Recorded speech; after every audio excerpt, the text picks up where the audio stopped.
Hey, witches. Hi, hello, and welcome to True Crime. True crime. So, I don't remember how I found this one or what happened here. I saw the title and I was like, Yeah, this oh, is called The Black Hope Curse. Um, and it's giving like Stepford Wives meets the zombie apocalypse. But yeah. I feel like this gives off I haven't watched this movie, but like Florence Pugh is in it with Harry Styles. Yeah, I definitely haven't watched it if it's that recent. No, it's been a couple of years. Um, That's still too recent. okay. Well, I'll find the movie here in a second, okay? Okay. Well, while you're looking for that, I'm just gonna go ahead and Oh, get started. Oh, you don't found worry, it? darling. Oh, okay. Yeah. Nope, haven't seen that or heard It's of like it. everybody has like the same backstory or same like kind of thing. Like everyone's got the same type of house. Oh, so like, yeah. Everyone like it's like Stepford Wives, but like what's going on outside of this kind of thing. So it gives like a zombie apocalypse thing. Okay. So, oh, it's time to take my medicine. Let me turn that off. Okay. Anyway, this is in 1982. Sam and Judith Haney have bought their dream home in a brand new subdivision northeast of Houston. So we're in Texas. Brand new subdivision where this is suburbia in Texas. Shortly after moving in, they're like, let's put in a swimming pool. So they're hoping to put in an in-ground swimming pool. So they start digging in their backyard. But instead of hitting utility lines or tree roots, they hit pine boards and then bones. They unearthed two human coffins in their backyard.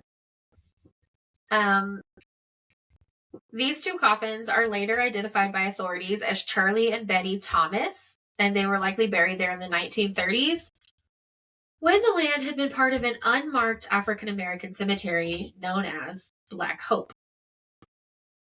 It was mostly forgotten, overgrown, and erased from local memory because, the 1930s Texas. So, the Black Hope Cemetery was kind of just forgotten and not respected. So the Haneys were not shitbags, and they respectfully reburied the coffins, obviously somewhere else, and went on with life. But unfortunately, that was not the end. Life did not go on as normal. Um, Soon after this, strange things start happening in their home. They have flickering lights, clocks glowing, like digital clocks glowing even when they were unplugged, doors opening and closing by themselves. All of the typical like haunting things are happening. And then on Charlie Thomas's birthday, which remember Charlie Thomas was the deceased man that they found in their backyard. Judith's missing red shoes appeared on top of the grave. She had been searching for these shoes and never found them. And all of a sudden, on Charlie's birthday, they show up on top of the grave in the backyard. Neighbors nearby start reporting their own terrifying experiences. Ben and Jean Williams, who live nearby, had sinkholes in their yard that were shaped like coffins. Their entire garden withered and died. Their animals were agitated and weren't happy and were constantly aggressive. And they kept getting right, and they kept getting cold spots over their home. It was a demon. Right. So Jean saw shadowy figures in the hallway. They had doors opening and closing, lights turned on and off. Where's the rain? Right. And the worst part was for this family, every day at 5:59 a.m. Every day at 5:59 a.m. A loud crash, like metal slamming against metal, would erupt in their garage. Every day at 5:59 a.m. Chucky. Something. So the story turns tragic. Jean Williams' granddaughter was 30 years old, decided to help dig in the backyard to look for evidence of more graves. Because this is all this crazy stuff is happening. She's like, are there more unsettled spirits? Do we need to like help them find rest? So she's trying to do this, and shortly afterward, she has a heart attack and collapses and dies. That Then escalated quickly. Yeah, and so after that, the neighbors start whispering about a curse. Not when they discovered that they were on, ancient burial ground, not ancient, but like a burial ground and not respectful. Now they're whispering about a curse now that someone has died. So It's a 1930s way. but this is in the 80s. The 30s was when the people were buried, and now we're in the 80s. And so because of this, setting curses on everybody. Oh, okay. Yeah, that's fair. And now that all this crazy stuff is happening and there's been a death, the media gets involved because of course they do. So this gets national attention. There is an Unsolved Mysteries episode from 1991 about this. There is a book called The Black Hope Horror that was published by the Williams family, which I just think is a little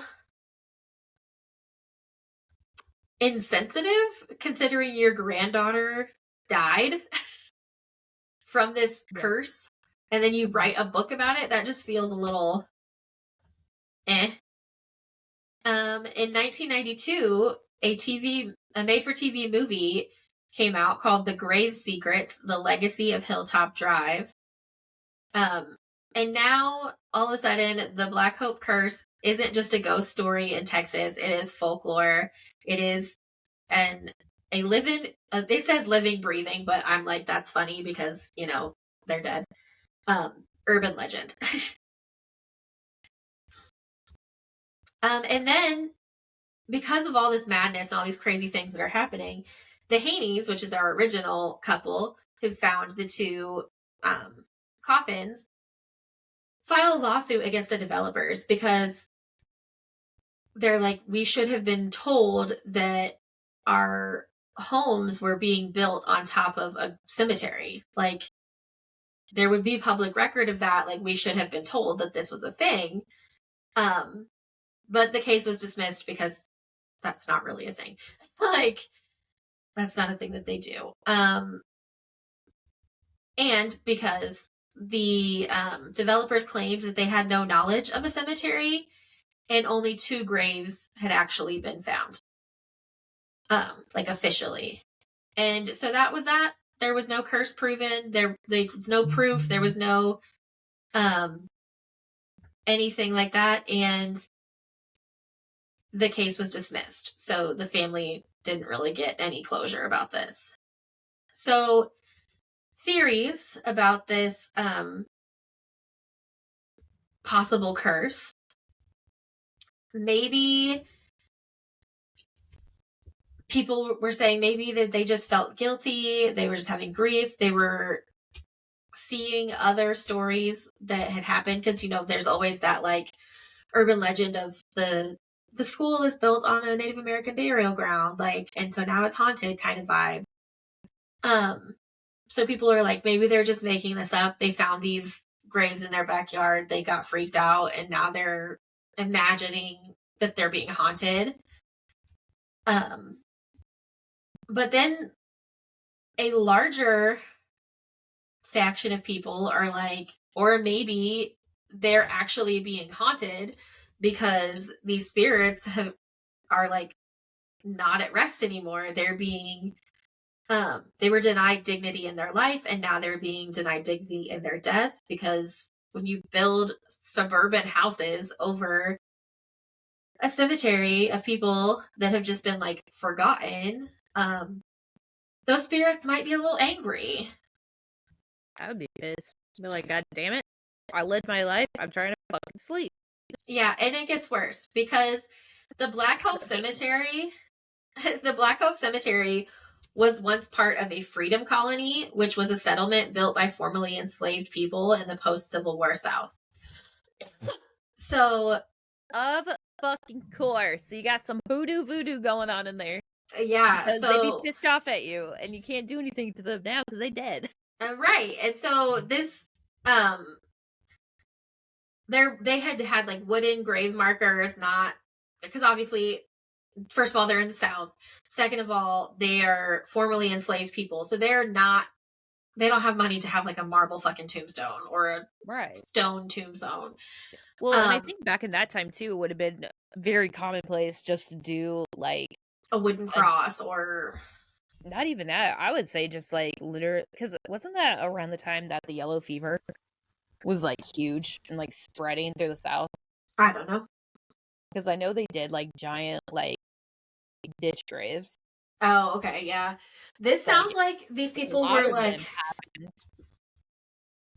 at the same time. They might have all just been in the same place. Yeah, maybe. This sounds like it was like a thing with separate graves, but like they were all marked by wooden markers, and their wooden markers obviously rotted. Their descendants moved away because the South was not kind to formerly enslaved people. And history kind of moved on and forgot about these people that were buried here. Until it didn't, and they were dug up and somebody trying to make a pool. So today, some people say that the haunting stopped, that today these homes are quiet. The residents that live there currently claim to hear nothing, feel nothing, and fear nothing. But these graves are still there. Like, these bodies were never, aside from like the two, these bodies were never exhumed. They were never moved. They were never given a respectful burial. They're still there beneath the swing sets and the pools and the gardens. Some residents in the area leave flowers because this is a area now that people know about.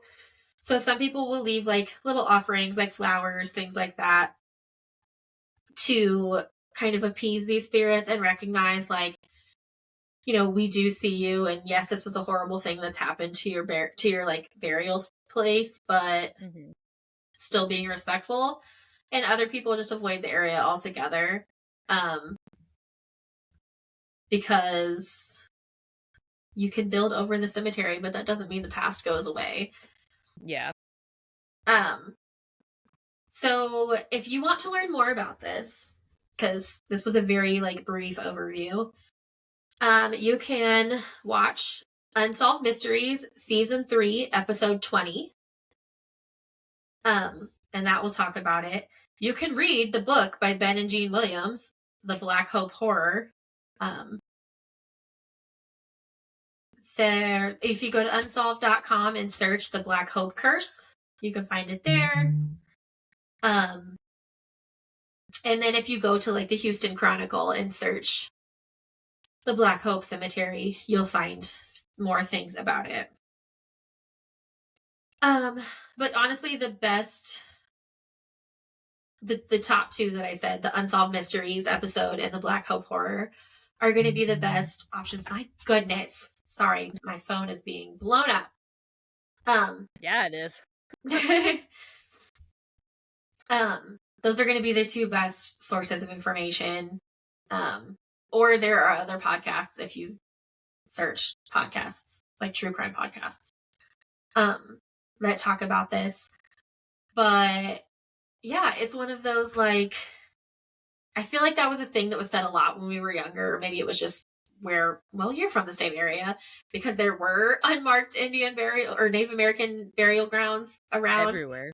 Yeah, and so anytime something crazy happened, people would be like, oh, it was probably built on a Native American burial ground. And I feel like this really reminded me of that. And it's, yeah, it's kind of creepy. But also I'm just imagining like Stepford Wives, like in the 80s, like the white suburban mom and they're just like wearing their little outfits and look at all. I'm imagining the 60s, but the 80s, like they're out there digging their pool and they're like, oh fuck, like there's a body in the backyard. What the fuck is that? Yeah, like oops. And then crazy shit starts happening. But I do enjoy that these people um in this particular story, even though they were being haunted, they were trying to be respectful. Like they were trying to like respect the dead, and they like reburied them instead of just like being like that's not my problem or something. And then people are like leaving offerings and stuff to them. I think it's a little heartwarming to see that, because Yeah. probably because of the shitstorm that is happening right now. But Yeah. just unrelated but kind of related. Did you see that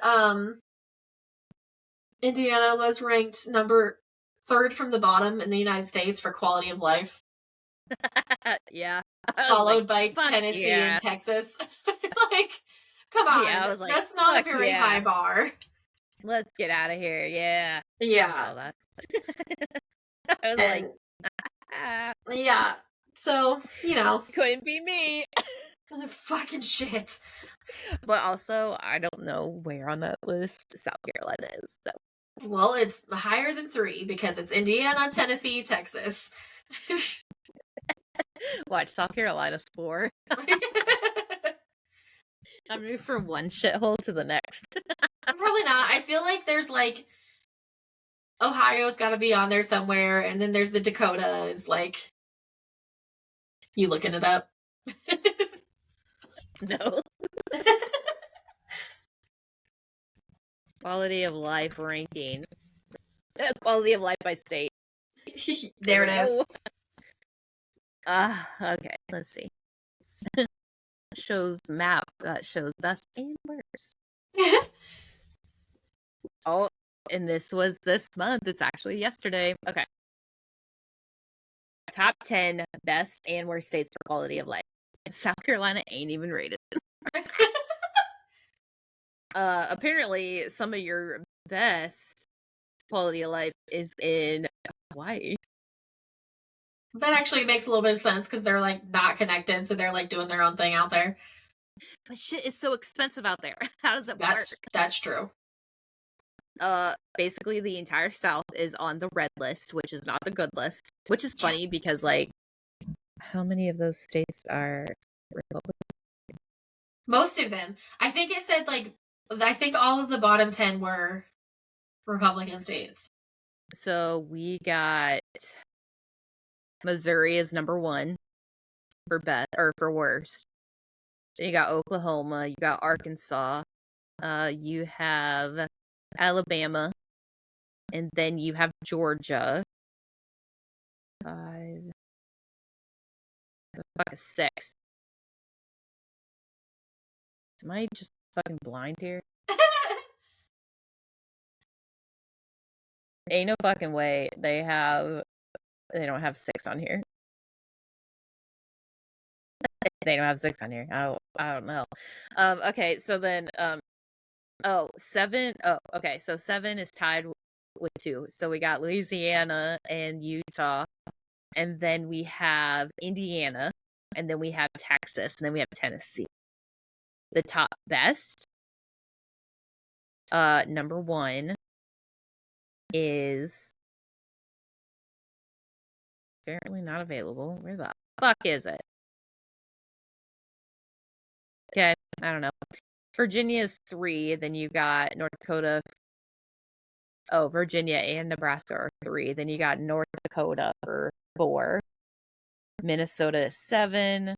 Connecticut 6. New Jersey's 8.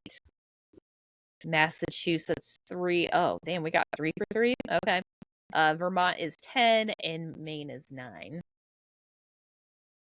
That doesn't make any sense. How the fuck does that work? Is this even legitimate? I mean, I understand the shitty places, but like,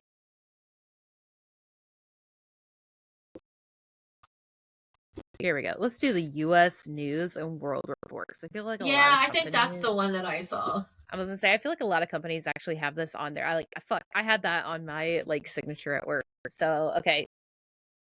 Best states ranking: Utah, New Hampshire. This is starting at number 1. Idaho, ew. Minnesota, Nebraska, Florida. Excuse the fuck out of me. Number 1 in economy, probably because they have all the older people that go there to retire. And all the theme parks. Yeah. It's like tourism a breeding industry. ground for money. You got Vermont, South Dakota, Massachusetts, Washington, Colorado, North Dakota, North Carolina, Iowa, Connecticut, Virginia, Wisconsin, Delaware, New Jersey, Maryland. Okay, let's just get to the best part. Where the just fuck skip to the bottom. Right. Where Texas is ranked number 29 for best states overall. This was specifically quality of life. Like, they have multiple lists, I think, and specifically... Okay. Best states ranking. We don't want that. Best countries. We don't want that. Healthiest communities. We don't want that. Ideas. No. Quality of life by state 2025. Oh, there we go. Okay.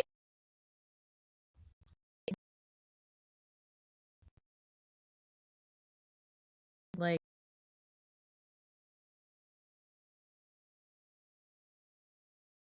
well, Indiana is not on any of these lists, and neither is South Carolina. Okay. Well, I know I shared a TikTok, so I'd have to find that and like revisit it. But well, there's like it's just like intermixes, and it just like doesn't make any sense. So like quality of life by state 2025 is what I have here. Oh, okay. Where the fuck is Indiana?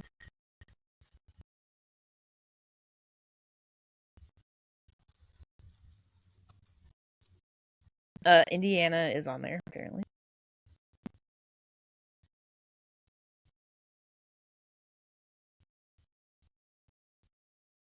Fuck, I don't know. I don't know either. I just remember seeing it on something on TikTok. Damn TikTok. Anyways, whatever quality of life we have here, sometimes it's not the best. You know what? What quality of life are we talking about? Are we talking about for white people? Or are we talking about for like the minorities? Oh, well, like, I don't know, because I don't know what their parameters were. It's like, let's talk about that. It said Florida has a high quality of life. Okay, maybe in like economy because of everything else, but like education, I'm sure that fucking sucks, especially with all the banned books that they got to do, the gay conversion like things people are trying to do. That ain't a good quality of life. That's a fucked up quality of life. Yeah, I don't know what their metrics or parameters were on that list. This was literally just a TikTok that I saw, but it made me laugh because I'm over here trying to analyze all this bullshit. Yeah, we're probably gonna get off here, and I'm gonna go try to find the actual list because that's then I'll be ready for next time. Yeah, exactly. But anyways, okay. Until next time. That is the Black Hope curse. Oh yeah, bye. That is the Black whatever cemetery curse thing. Whatever. Yay. Black Hope curse.